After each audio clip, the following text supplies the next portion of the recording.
ॐ भद्रं कर्णीभिः शृणुयाम देवाः भद्रं पश्येमाक्षभिर्यजत्राः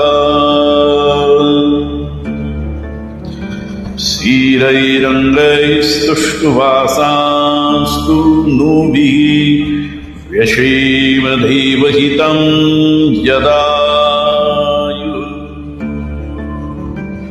ॐ स्वस्ति नः इन्द्रो वृधश्रवाः स्वस्ति नः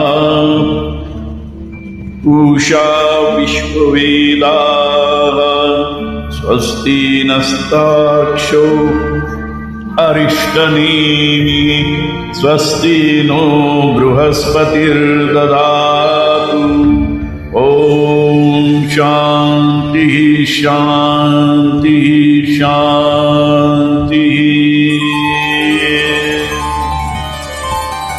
ॐ नमस्ते गणपतये त्वमेव प्रत्यक्षं तत्त्वमसि त्वमेव केवलं कर्तासि त्वमेव केवलं धर्तासि त्वमेव केवलं हर्तासि त्वमेव सर्वं कल्विदं ब्रह्मासि त्वं साक्षात् आत्मासि नित्यं ऋतं वच्मि सत्यं वच्मि अवत्वं माम् अववक्तारम् अवश्रोतारम् अवदातारम् अवधातारम् अवाञ्छानमवशिष्यम् अवपश्चात्तात् अवपुरस्तात् अव उत्तरात्तात् अवदक्षिणात्तात् अवचोर्ध्वात्तात् अवाधरात्तात् सर्वतो मां पाहि पाहि समन्तात्। त्वं वाङ्मयस्त्वं चिन्मयः त्वम् आनन्दमयस्त्वं ब्रह्ममयः त्वं सच्चिदानन्दाद्वितीयोऽसि त्वं प्रत्यक्षं ब्रह्मासि त्वं ज्ञानमयो विज्ञानमयोऽसि सर्वं जगदिदं तत्तो जायते सर्वं जगदिदं तत्तस्तिष्ठति सर्वं जगदिदं त्वयि लयमीष्यति सर्वं जगदिदं त्वयि प्रतीति त्वं भूमिरानो निदो नवः त्वं चत्वारि वाक्पदानि त्वं गुणत्रयातीतः त्वं देहत्रयातीतः त्वं कालत्रयातीतः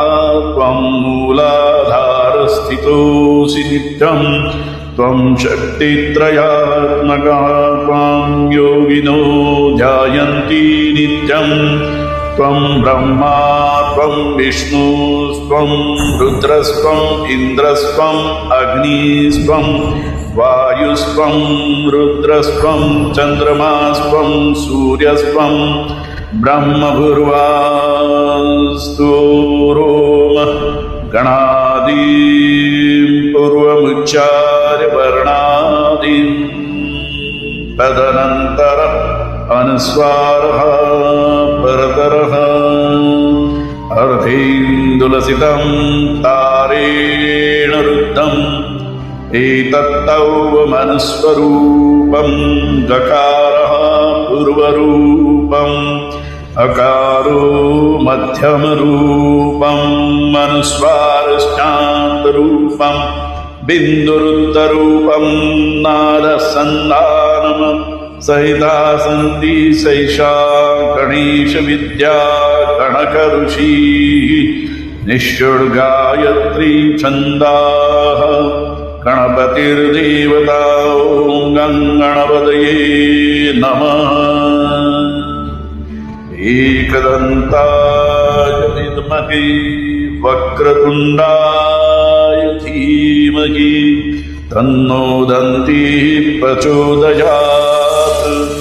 एकदन्तं चतुर्हस्तं पाशम् अङ्कुशं धारिणं रथं च वरदं हस्तर्विभ्राणं मूषकध्वजम् रक्तं लम्बोदरं शूर्पकर्णकं रक्तवाससं रक्तगन्धालेपाङ्गं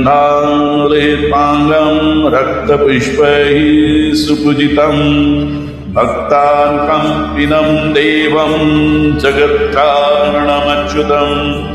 आविर्भूतं च सृष्ट्यादौ प्रकृतेः पुरुषात् परम् एवं ध्यायन्ति यो नित्यं स योगी योगिनां वरः। नमो व्रातपतये नमो गणपतये नमः। प्रथमपतये नमस्तेस्तु लम्बोदराय एकदन्ताय विघ्ननाशिने शिवसुताय श्रीवरदमूर्तये नमो नमः। अष्टो ब्राह्मणान् सम्यग्रायित्वा सूर्यवर्चस्वी भवति। सूर्यग्रहे महानद्यां प्रतिमः सन्निधौ अजप्ता सिद्धं सिद्ध भवति।